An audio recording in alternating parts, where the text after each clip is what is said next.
muri album yanjye hafi indirimbo zigera muri zirindwi, mu ndirimbo 10 ziri kuri album. Hari impamvu, iyo ni impamvu yanjye bwite, ariko ntabwo bakunda kubibaza hano cyane umuntu gusa. Hariho na Melodie, ntabwo tuzakunze kubana n'abantu bamwe gusa. Hari n'abandi bantu bakeneye kuba bamenyekana bakagaragara, za mpano baba barakurikiranye igihe kirekire. Mwebwe murabizi cyane kurusha, ariko Melodie ndabizi ko imyiteguro dufite azabereka uwo ari we. Tumva ijambo n'abazigaruka ngaho bari kugikomeza ku bantu bari kuri pano. Kugira ngo uri iruhande rwanjye yitwa Younggrace, nawe ari mu bahanzi babarizwa kuri album ya Ibishingwe, umuhanzi mwiza cyane. Kugira ngo nawe twamuha umwanya akatubwira kuri album launch, akatubwira ku muziki we, akatubwira n'icyo abishye abafana muri rusange ku munsi wo kuwa gatandatu.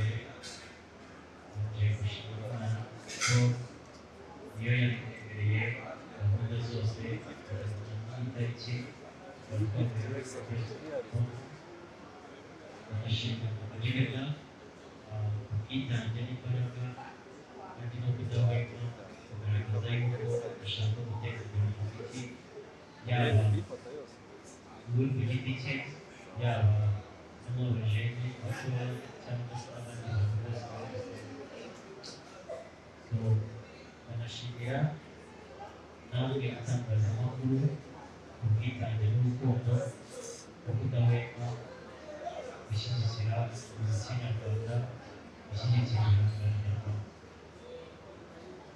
Ndetse nanashimira bagenzi banjye bose tuzabasha gufatanya mu gitaramo.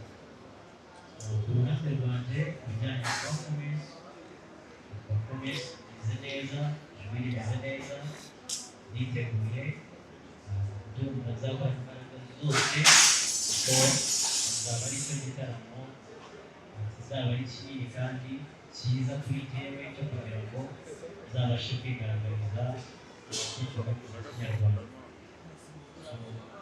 Ikindi navuga soza, nabwira Abanyarwanda n'itangazamakuru kugira ngo bazaze badushyigikira ari benshi kandi bazitabire, kandi bazabona ibyiza byinshi tunabahishiye kuri uwo munsi w'akazi. Murakoze. Hanyuma ngira ngo mu gihe ntarabona ikindi kibazo, ndashaka ngiye kubaza Amaji. Okay, hari ikibazo mbonye ariko nabanza mbaze Amaji, kandi ndibuza ko ikibazo agisubiza neza cyane. Ubwo ni ikibazo mbarije abafana ko bagiye n'ubwo turi kumwe muri Younggrace, nanjye ni umwe mu bafana ba Amaji de Black. Ikibazo nifuza kumubaza kiragira kiti, mu gukora iyi album yawe Ibishingwe, Amaji de Black ni umuntu twaherukaga mu minsi myinshi yashize. Amaji de Black twaherukaga mu biganiro kuri za YouTube, twaherukaga indirimbo ze ziremereye nka za zindi twumvise, uruhinja, amashuri badusaba, twarayarangije, indirimbo nk'izo ngizo. Hanyuma Amaji de Black igarukanye album yitwa Ibishingwe. Kano kanya ikibazo mubaza kiragira kiti, wihangane ntubaze, mu gukora iyi album nk'umuntu wari umaze igihe atari mu muziki nyarwanda, reka byite gutyo ko twarukaga indirimbo za kera, ni iki cyakugoye mu ikorwa rya album yawe, haba muri recording, haba mu gufata amashusho? Hanyuma ni iki cyagushimishije mu gihe wakoraga recordingaga album cyangwa se wakoraga videos?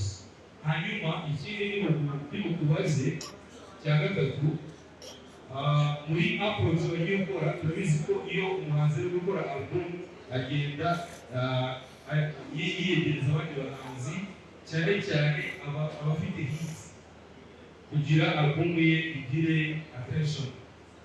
Mu bahanzi wagiye wiyegereza watekereje ko bajya kuri album yawe, utubwiremo nk'abahanzi babiri watekereje ukanabakurushinga bakakugura cyangwa se bakabyanga. Rero music ni ikintu kinini cyane kuko iyo unyagiye kujya kuri album yanjye nta ikintu umaze kuri album. Abahanzi bashyize kuri album yanjye abahanzi n'ubuhanga bwabo, ntabwo abahanzi bose bakorana indirimbo kuko ngira ngo kuri album yanjye hari indirimbo yitwa ibitego nakoranye na Kuri nubwo ubona ko utarudi nawe muraperi batanu, ariko ntabwo nkunda. Hari ibintu bibiri, hari icyo bita karite na kantite.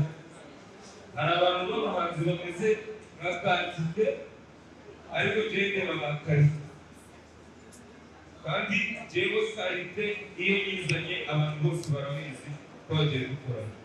Kuba nicaje hano uyu mukobwa afite iraya hari impamvu, si uko rero murapezi mu bintu. Kuba ruticaye kuri hano ntabwo bivuze ko ntawe uzi impamvu. Uriya muzije nubwo na Kaspi ataje afite akazi, nzabwira MC Tino akazaba yamusinze igitaramo cyanjye na Rita Pedro, si karite kuko twarakoranye ndabizi.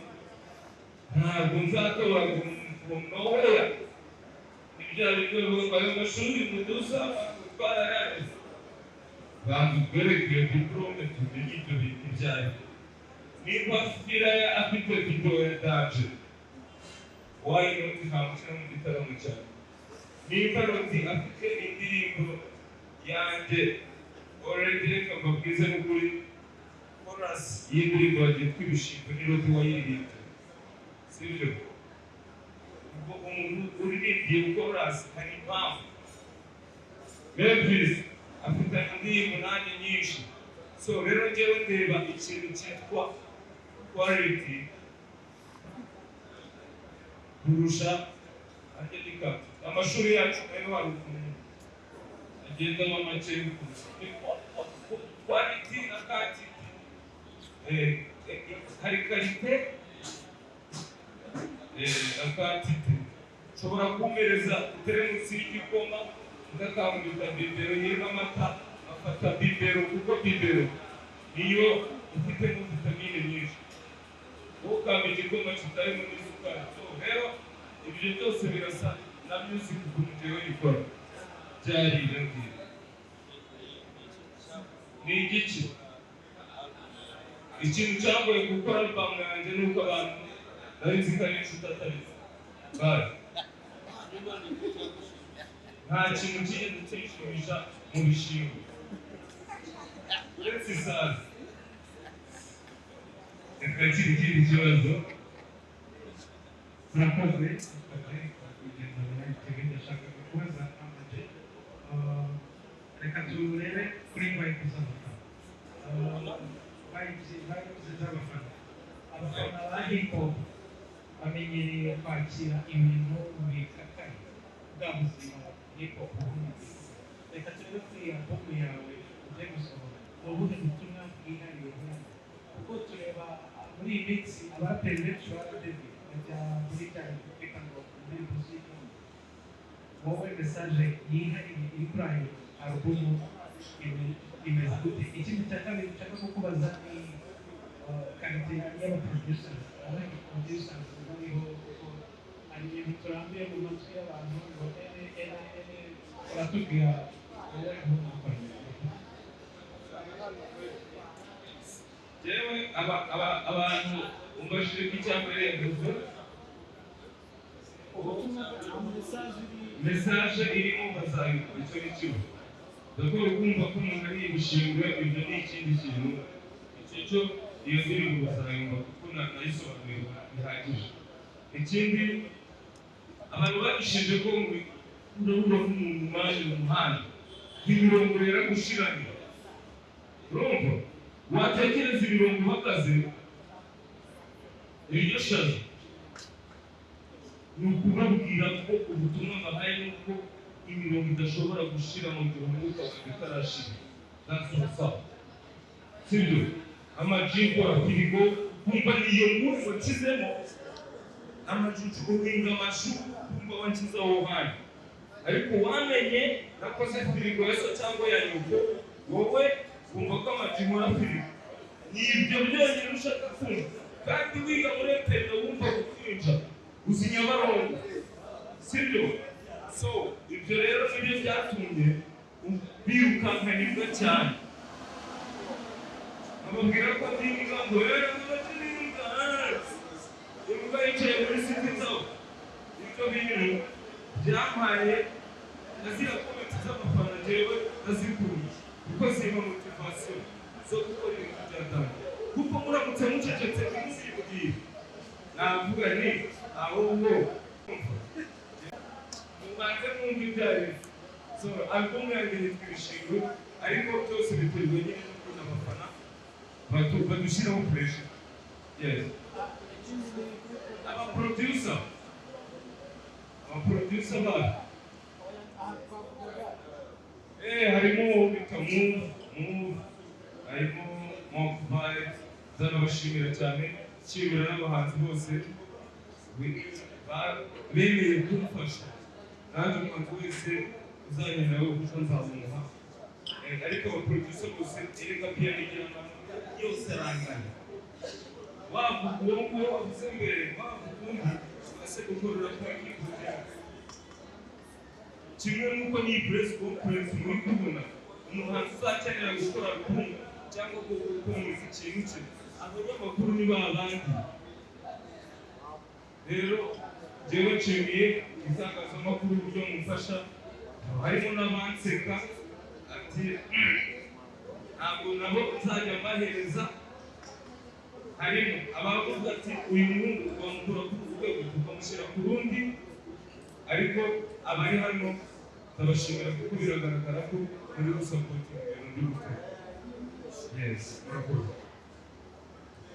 Dufite ibibazo hano ndabona ibindi bibazo bibiri reka duhere ko hanyuma uramuha nawe abaze kugira bigende bimwe. Okay, murakoze cyane. Nitwa Michael umunyamakuru wa igihe. Ndashaka kubaza Martin Brock. Cyutabye nagushimira kugeze kuri album. Ende bagasobanuye ku bijyanye na album y'Ibishingwe y'ababyaye batubwiye. Hanyuma ikibazo bakomeje kijyanye n'abahanzi b'abantu kwegera abatugana bamwe ntabwo baboneka abahanzi b'abantu kuri iyi album. Ni icya mbere, icya kabiri yagutwaye igihe kingana iki? Izihe mbaraga wafite kuri album yawe w'Ibishingwe?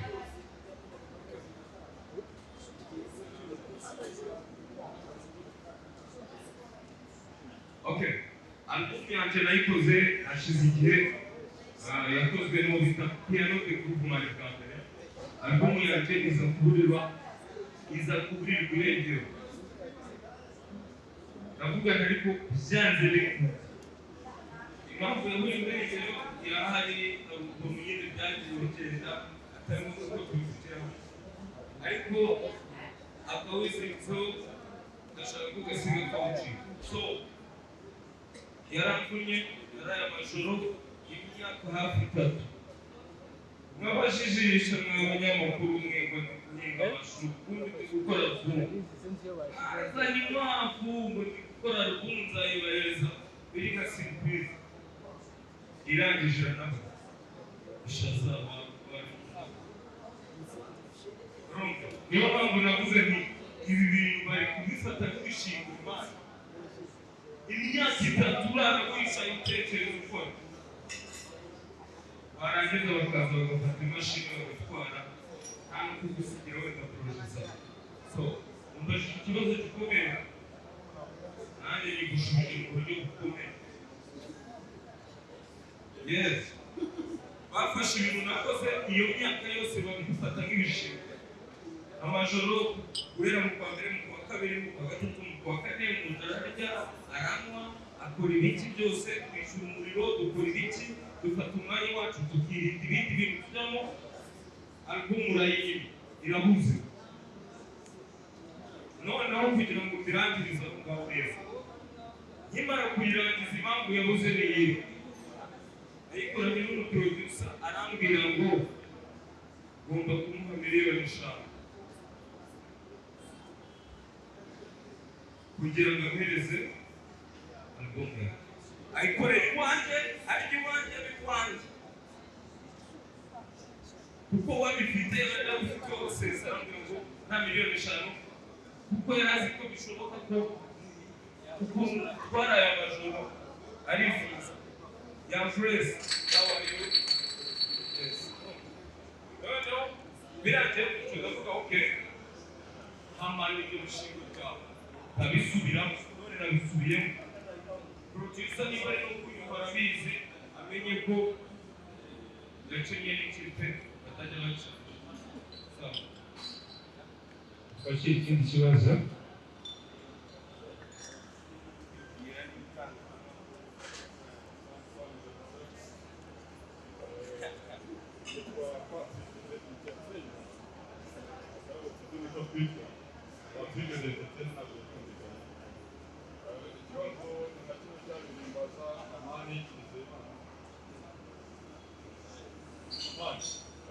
album yawe Ibishingwe ntabwo bisa n'aho video ese uko gukora video cyo biri muri za kandite hanyuma ikindi none ni ikijyanye na views ufite views ku channel yawe mu ndirimbo y'uko album Ibishingwe nabwo ni muri ya gahunda yo kongera karite kuko hari n'abazigura ibibazo ni bibiri hano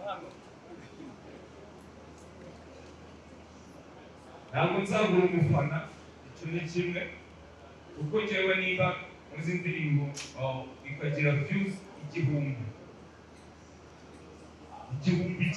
cyanjye ubwo ni ikintu ku giti cyane noneho ntabwo uzajya kugura umuntu uri mu birwa bya Seychelles ngo nawe ngo yumve uruhinja atazi ibyaye ibyo wagwaye barazigura nzajya mbibabwira reka turi hano umbwiye ngo tugure views z'indirimbo yanjye tuva hazagize miliyoni byaba ariko bisaba amafaranga ndabona amafaranga yo kwishyura ubona nawe kugura views none ukagura n'ibintu bitari nta rimwe nzazi icyo ni ya icyo bigakora video ugakora ubushake bwanjye kuko uwo kwa kuri Bakorere. Big Town. Akaraboti. Umubajije kuki utakize akandi kantu TV wansobanura. Okay, ubushobozi hari ugiye wari mucya. None hari ukuntu numva ko nta ubushobozi bwuzuye. Wowe urashaka mukorera video. Mushaka kuza kwitakira. Zakuraho amafaranga ikibazo icyo gisubizo ni neza murakoze cyane murakoze cyane kugira ngo ibibazo bigenda bibazwa birasubizwa neza cyane amagerageza kubasubiza neza hanyuma hagati aho reka manze nakire umwamikazi wa K-pop mu Rwanda the queen of K-pop Younggrace amaze kugera kuri pano kano kanya kugira ngo tumuzi benshi tumuzi ibikorwa by'indashyikirwa tumuzi nk'umusare abenshi bavuze tumukanda kuko turi urungano rumwe ushatse kuvuga barakoranye tumufana ikomeretse tuzi energy yashizemo muri ibi bintu akora so turishimye kuba kubana na Younggrace kugira ngo turi kumwe hano kuri pano ariko no muri event tuza turi kumwe muri Ibishingwe album launch hanyuma si Younggrace gusa dufite n'undi muntu Batangaje usapotinga cyane entertainment muri rusange, show business, umunyamakuru w'umwuga, akaba nawe n'umusitari cyane. Ndahiro Valens Papi nawe amaze kugera kuri pano kugira ngo nabo twaha umwanya bakatubwira icyo batekereza kuri iyi album launch ya Ama-G The Black, hanyuma tugakomeza n'ibindi bibazo. Turahera kuri Papi, hanyuma turakomezanya na Younggrace, bose batubwira uko icyo baduhishiye, uko babonye yabo n'icyo batekereza ku muziki nyarwanda muri rusange.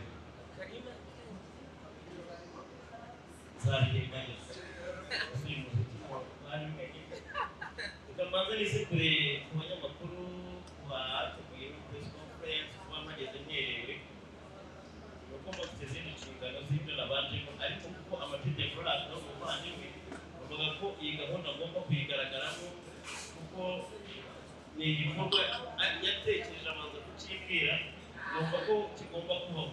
So ni iby'agaciro rero buri wese afasha akanya k'akazi ahangaha bashima igitekerezo twagiye gukora iyo album launch Ibishingwe. Ni ibintu buriya gutegura album launch ni ibintu bisaba ingufu cyane, ni ibintu bisaba amafaranga, ni ibintu bisaba ubushobozi, ni ibintu bisaba abagusapotinga. Nshima rero ko yaragize igitekerezo cyo kuvuga ngo reka nkoreshe abahanzi b'Abanyarwanda kuko n'ubusanzwe icyo arimo gukora ni music, atagiririye ko tujya gukora album launch ngo dushake bahanzi bo hanze. Iki ni ikigaragaza intambwe ndetse n'urwego muzika nyarwanda imaze kugeraho. Buriya abanyamakuru iyo tuvuga urugero rwa muzika, abanabizi za 2011, 2012, 2013, umuhanzi arifana akajya kuririmba i Butare agahabwa amafaranga 80,000 cyangwa 50,000, rimwe na rimwe ntanayahabwa. Ukava i Butare n'amaguru wagera amahirwe ugatera ugeze i Nyar. Ibi bintu bigeze kuba kuri Ama-G The Black ari kumwe na nyakwigendera Kuri. Ikintu bakoze bafashe igicupa cy'amazi kirekire imihanda saa 7 z'ijoro batwakara. Ibyo bintu bitwereka urwego music kuri ubu bimaze kugeraho. Ikindi ibijyanye na hip hop yagiye ifatwa mu bundi buryo, cyane cyane ku banyamakuru bavuga ngo aba hip hop kenshi bakabitirira abasinzi, bakabitirira ibiyobyabwenge, bakabitirira ibintu byinshi. Umunyamakuru yatumira umuhanzi wa hip hop, ikibazo cya mbere yamubazaga yarabaza ati ariko se kuko washinja kuba ibiyobyabwenge. Ariko uyu munsi wa none aho tugeze mu iterambere n'aho itangazamakuru rigeze, nshima ko umuhanzi atakibasha guhamagara muri radio presenter cyangwa se TV presenter wangana iyo ndirimbo. No, buri wese afite uburyo bwo gucuruza ibihangano bye bikamutunga. Ikindi buri wese yabashije gusobanukirwa ibijyanye n'ariyo, buri wese yabashije kumenya aho music nyarwanda kigeze. Ubu dufite abahanzi b'Abanyarwanda baturuka mu bitaramo hanze, ibindi bigashoramari cyangwa se abanyamafaranga cyangwa se abayede batari bumva ko biba ari ibintu ushobora gucuruza ndetse no kubishoramo ukunguka. Ababyumva ni bake cyane, ariko neza kubera imiyoborere myiza, kubera itangazamakuru ryiza, kubera kuvuga neza ibya music ndetse no kugaragaza imbogamizi abahanzi bafite. Ibi byagaragaye cyane cyane muri corona, wasangaga abahanzi babayeho nabi, nta gitaramo gihari, nta n'uri umutumiye ngo dusangirire aha, agomba kuba hacunganwa nuko YouTube iragira ikimuha no kugira ngo ajye kubona amafaranga nabyo bitari bukunde, atari monetize, urumva zaramumiyeho.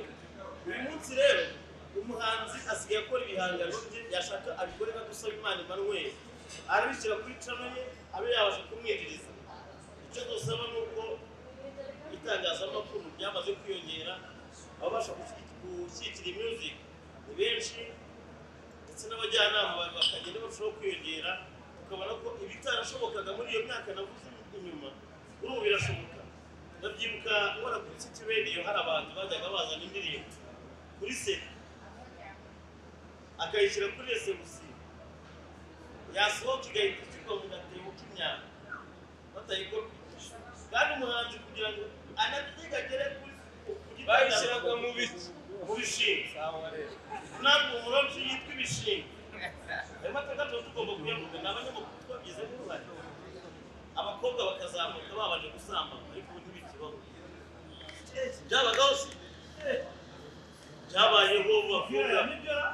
byabayeho abakobwa bakabasambanya umuntu udafite amafaranga ntakintu ibi ngibi ndabivuga ubaza Younggrace yamufata nka mushiki wanjye barabasambanyaga bamwe mu radio presenter n'abapromoter umunyamakuru umuhanzi w'umusore cyangwa umugabo cyangwa w'umuniga cyangwa adafite amafaranga ari butange kuri abo ba radio presenter nawe indirimbo ze zike kugira ngo ubashe kuzamuka byabaga bivunanye cyane Younggrace arabizi ariko oya ntabwo bamusambanye ariko nuko atabivuga ngo abanyamakuru bari amafaranga ye benshi oya ntabwo yasambanye nibyo gushimirwa rero turabakunda cyane ikindi tuzabane neza kuri album papa cyangwa azaba ahari uyu munsi ntabwo yabonetse kuri iyi pano umuntu uzaba uri kuri iyi album launch kubera ko hari ibintu bikorwa arimo gukora akenshi iyo babaza ariko se papa cyangwa ni iki twitegura ibyo twitegura kuba rero ni byo uyu munsi niyo mpamvu ndaza ariko mu gitaramo tuzaba turi kumwe twiteka abaho mu gisabo bakoze Ndashimiye papi Younggrace papi kugira ngo muri introduction yawe ntabwo nari navuze ko ari Younggrace papi niwe ubu mujyanama official wa papa cyangwa kugira ngo murabona ko papa cyangwa hari uburyo arimo arakora ibintu bye neza muri iki gihe nabyo twakomeza kubashimira hanyuma reka dukomereze kuri Younggrace queen of hip hop nagize tubwire video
tukiri kuri Younggrace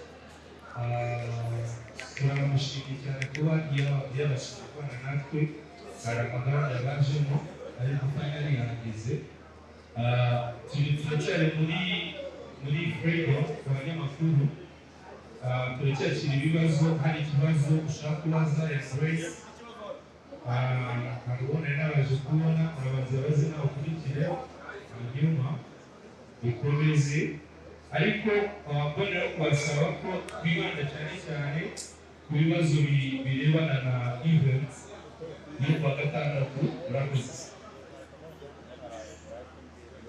murakoze cyane isaka kamara bitakira n'abana ushaka kwibariza papa uruhare rwo mu itangazamakuru cyane cyane mu yakukurisa ibihangano by'abaperi nibo zirimo abamena wese uruhare rwa rero tukiri abase mu banyamakuru ni gutanga ingero kuri ubu ngubu bizeye neza ko abakobwa barimo barazamuka bashaka za hiti zabo bizeye ko batatu barakora kakava bakorera ku byose byabaye akoze cyane akubwiye ngo 2010 bigoye cyane kuba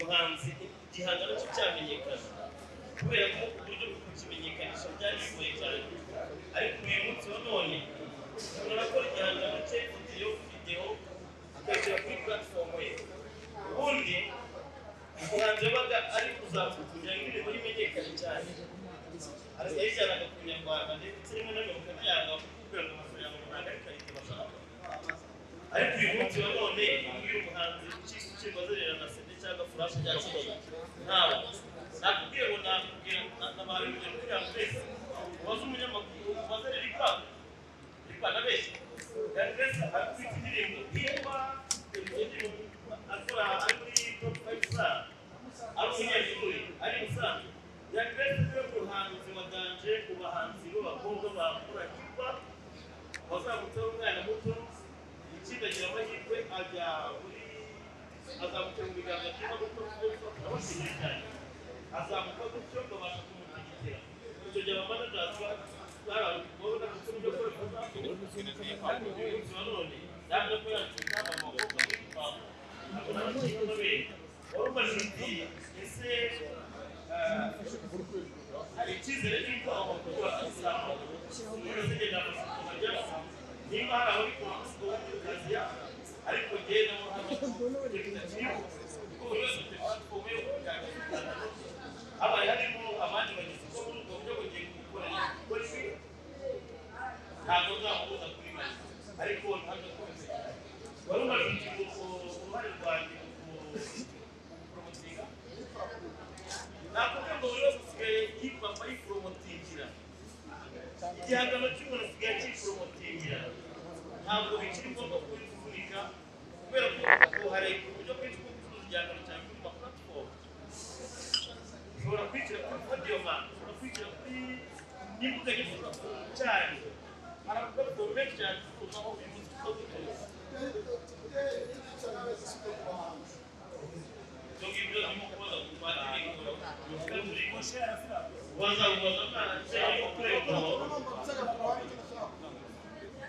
Urakoze yewe nitwa Muburakari icyo cyambere ndashaka kuvuga uyu munsi wa none tunavugisha gutera ibitabo byinshi cyane bitandukanye ariko tuzi neza umwana wari watangiye kumanaginga umwana witwa Gasogi uyu munsi wa none Gasogi ntabwo uzi irengero rye ntabwo haba harimo kugaragara abana barimo kugenda bazamuka bazi ko bagiye kujya mu maboko mazima bikaza kurangira ubonye umusaruro n'umukeneyemo utakimubonye mugihe tubireka muraza kumbabarira ni loge ya Amagino Bra ariko nanone agomba kutubaza umuyoboye bino bintu bimusubira ngaho icya kabiri ndashaka kutubaza umwamikazi wa Niba Younggrace ntabwo nagomba kugenda azamuka byari byoroshye byari birakomeye ariko tugiye n'uyu munsi nabwo biracyakomeye kuko nta ngoma tutagira n'ubu ngubu ni iki yumva yakubwira abana b'abakobwa bari mu kwishyura gukora umuziki kandi batari babasha kugera ku rwego rwo kubasha kumanaginga ibyo barimo kwakwa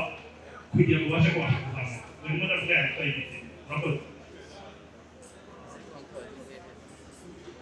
yes murakoze cyane murakoze kuko ikibazo cyiza kugeza ubu ngubu izina Younggrace ubu ni kampani nini itegura ibitaramo n'ibindi bikorwa bya entertainment harimo n'izo management z'abahanzi byamenyekanye cyane kuri uwo mwana muvuze Gasogi mu by'ukuri dutangira gukorana nawe kugira ngo mwabone movement twakoze twatangiranye nawe dusapotinga impano ze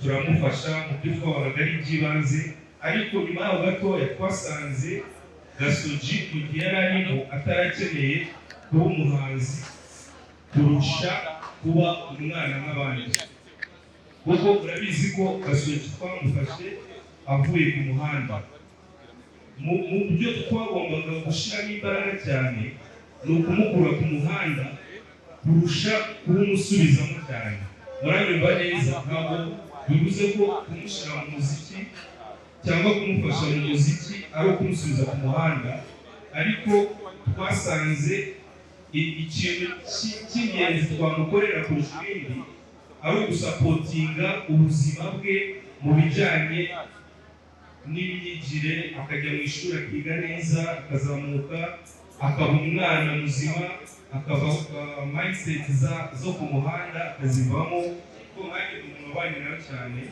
urabizi umwana wakoze hip hop ku muhanda niyo wamuvana ku muhanda agakomeza agakora hip hop, najya kwandika imirongo azandika ibintu byo ku muhanda still.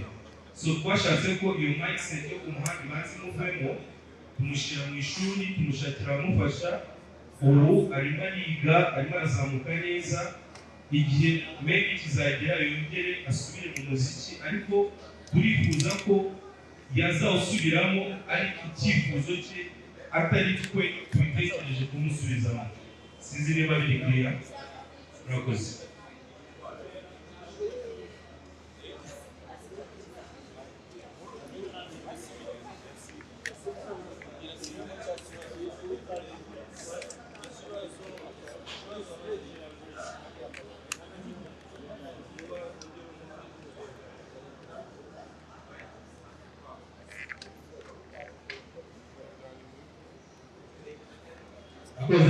Nabajije ngo Younggrace kuva muri za 2010 tuzi neza ko ibyo bibazo byose mwagiye guhitamo, ntabwo ngiye kubaza ngo ese nawe warabyapfuye kugira ngo bite kuba ari muri bihagiye ibyo ngibyo byari byose ntazo wanyuzemo kandi kitakirimo n'uko wageze kuri success.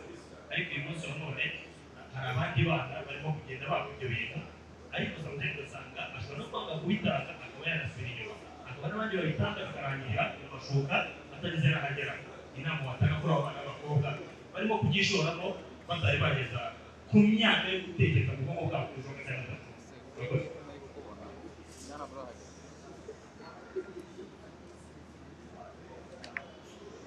Murakoze. Cyiza cyane. Bisa nk'uko papi bayobora bivuze kuriya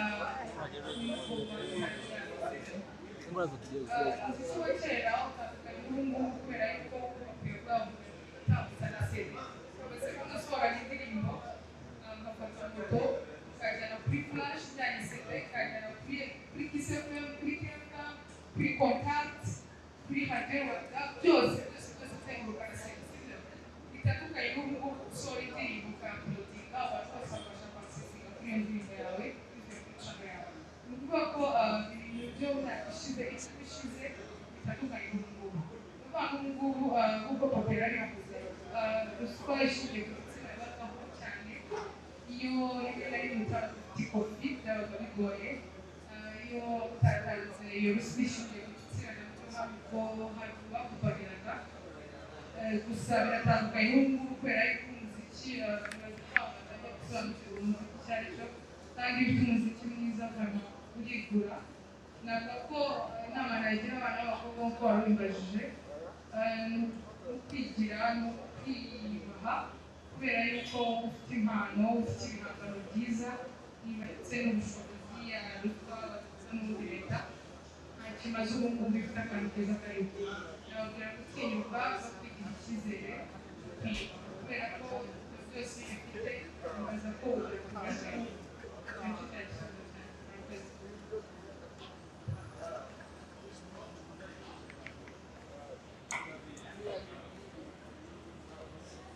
Yes, mwakoze cyane.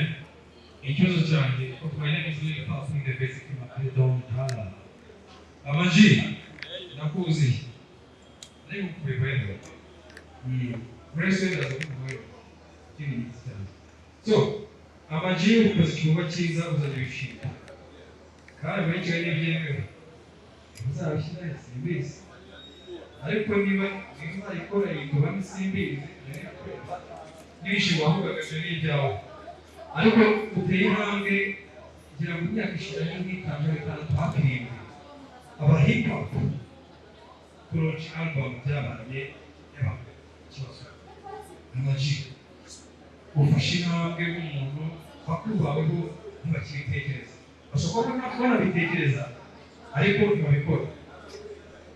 Njyewe ahangaha kuvuga legacy Amaji ubwoba wabushize gute kugira ngo wemere cyangwa kuvuga ngo Amaji ko yongera akagaruka agashyira hanze Ibishingwe, mu by'ukuri hari ikindi kintu wicyo utekereza uti bakuru banjye sinzi niba bagize umunebwe cyangwa se byaragenze gute, uruhinja rurahari, Nyabarongo yambutse, uruhinja rurahira cyane igihugu n'ibyawe sibyo so ni ukuvuga ngo mu by'ukuri intego yawe ni ukuvuga ngo ujye ukora tuba ese kuri hip hop uri umwe muri inkingi za mwamba muri hip hop amaji ibyo ari umwaka umwe cyangwa imyaka ibiri cyangwa wigaye cyangwa ni ikintu wicyo utekerezaho uti njyewe nanjye nereka abandi ko anything can happen.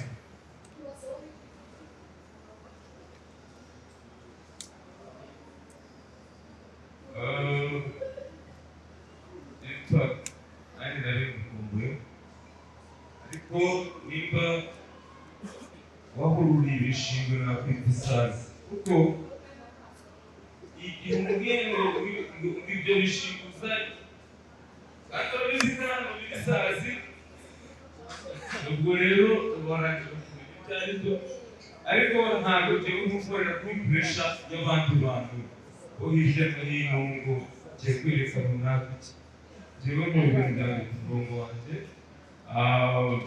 ntabwo ko runaka yakoze iki nkora iki cyangwa kugira ngo nemeze uburyo umureka nkora iki so rero njyewe kuba hashize imyaka basohora za EP sohora ibiki ariko hari abafana dufite bakumbuye kubona igitaramo kitagiye kukwemvestinga kuvuga ngo umuntu wemvestishe muri icyo gitaramo ni kampani igiye gucuruza inzoga runaka ni igitaramo cy'umuhanzi nyamuhanzi ku giti cye so ntabwo rero kumbwira ko ndi umuhanzi kumbwira ko nteguye igitaramo ndumva nta kintu gikomeye kirimo ahubwo abaterankunga ndabashimira wegera ukamubwira wagwa ukamubwira uti nyamara ikintu nabonye muri situwasiyo ndimo cya mbere ni ukugirwa inama ubu ibishingwe nzayironcingira muri sipita iyo naza kugirwa inama nayo kwironcura nk'ahandi Nyagasawa urumva bivuze ngo hari umuntu ugufana ariko kubera distance hariwe gataza Nyagasawa hari n'uwa Nyagasambu ukukeneye bivuze ngo rero ugiye gukora tuba ntabwo rero honyine nzabarushingira abantu b'i Musanze Rex arabizi birimo nabyo ariko reka tubanze byabo urakoze ikindi kibazo ngira ngo niba nta kindi kibazo gihari hari ikibazo yerekana n'ibyakire hari ibibazo bibiri hari Emi hari n'undi hari inyuma bati ibyakire twe byombi so rero ntabwo ari ibibazo ntabwo ikintu cya mbere nishimiye no kubona Younggrace ari kumwe na Majibe ntabwo mani nicyo kintu cya mbere kivuga ko muri industry yawe no kwifira yawe kumushyigikira ni ibintu uba ukora ariko kubona umuntu nka Younggrace azihasoye umuziki azihasoye uburyo babaye bihiye kugeza n'imyaka ukabona ko anacyari ku muntu wanjye nyine nka wa mwana ubyarwa n'umubyeyi ariko umubyeyi uko byagenda uko kose wa mwana akamenya amahoro cyangwa byakamenya sharaho kuri wowe ariko nanone nibaza ndimbati ari kuhahisha ndimbati umuhanzi azakina komedi Majibe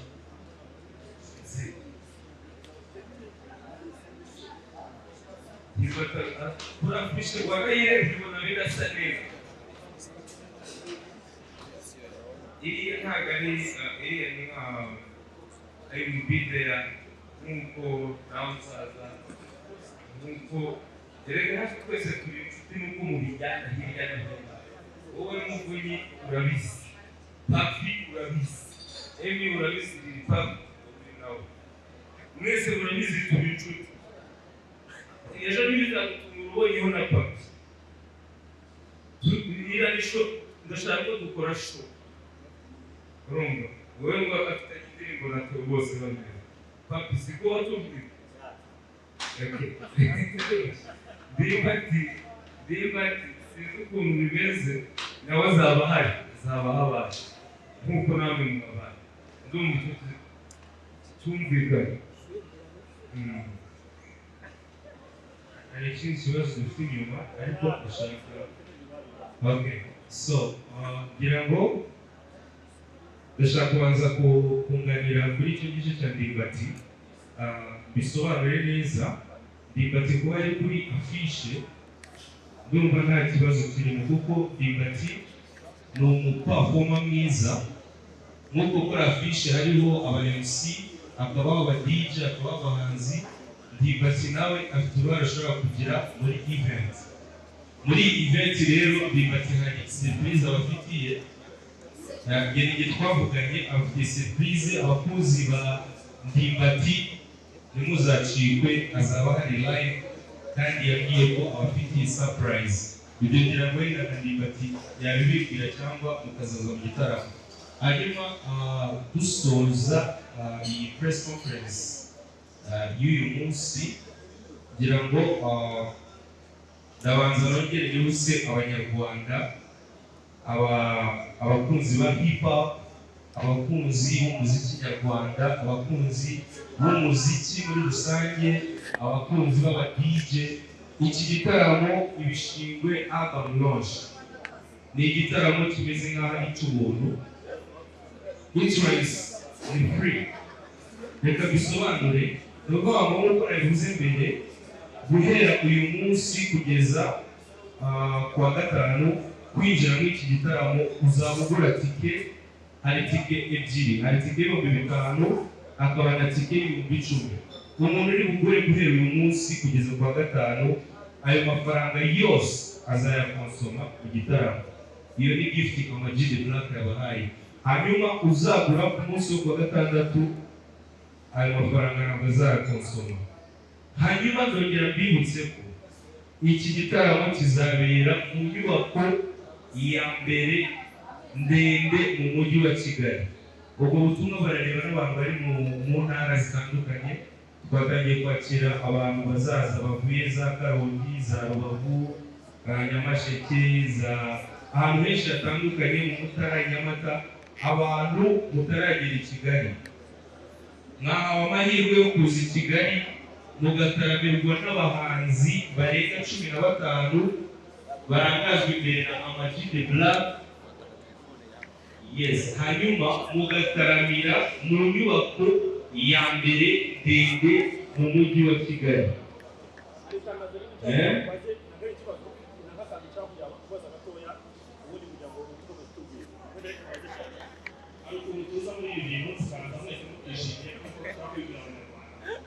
uyu munsi wa none twakora kwitangaza kandi kugira ngo baye ari kugira ngo rero ariko ngiye ngeze narafishwe twakwishira ugatangira kumbwira kuri bize mu mateko urabyumva nibaza abanyamakuru babagende kujya kibazinjira kugira ngo tugere muri tunaza batimo kuza kwisa cyangwa zasanga natwe bakuzindura.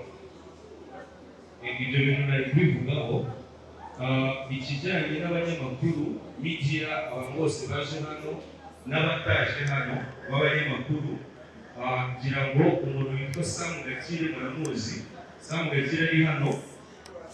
Samu Gakire ari hano. Urugendo online TV. Uwo muntu ashinzwe umutekano w'abanyamakuru bose. Akiyongeraho abantu babarizwa muri showbiz nyarwanda. Uyu munsi amabaji ari gukorwa, buri muntu azafite baji ye yo kwinjiriraho. Nyuma ya press conference abanyamakuru bose begere Samu Gakire bahane contact abatazifite biyandike, hanyuma buri muntu azabone baji ye, umutekano wose. Then reka kwiziba amagambo y'igitaramo mwabyumvishe. Tuzaba turi kumwe na Gift Restaurant kugira ngo yateguye neza cyane. Ndashaka kuguha microphone ubivuge, utubwire uburyo wateguye kwakira abantu bazaza hano, kuko tuzakira abantu benshi. Turashaka tumenye neza ko ibyo bintu biteguye neza, ko nta muntu uzicwa ni icyaka inzara cyangwa iki ushaka uha asiranse. bivuzeho kare ariko sinabirogeje neza ku bigendanye n'abashaka amatike bashobora kuba bahagarara bafasha kubona amatike kuva nk'uko twabivuze kuva none kugera kwa gatanu y'umugoroba amatike tubaha muzayabonamo ibinyobwa byakomerwa ndetse n'ibya siporo.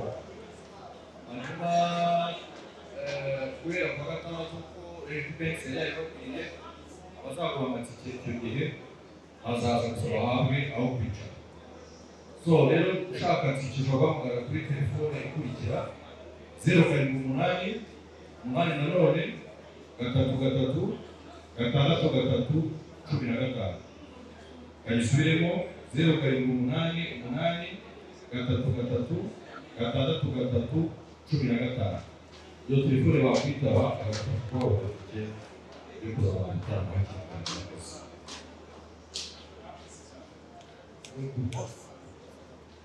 reka dusoze hanyuma hari ikibazo cy'ukuzinge ngira ngo byari ibyo. Turabashimiye abanyamakuru bose mwitabiriye, hanyuma reka twongere duhure ku munsi wo kwa gatandatu turye show ni non-stop. Abantu batabyumvise neza tuzatangira saa 9 tugeze saa 6 z'ijoro, tuzaba tugitaramana n'abahanzi twatumiye. Hanyuma nyuma ya saa 6 tuzakomereza muri gift restaurant, hazaba hari after party, aba-MC beza Ita Pendo na MC Fino n'aba DJ beza DJ Niya na DJ Kaspi muramuzi n'abandi benshi. Ikaze, murakoze cyane.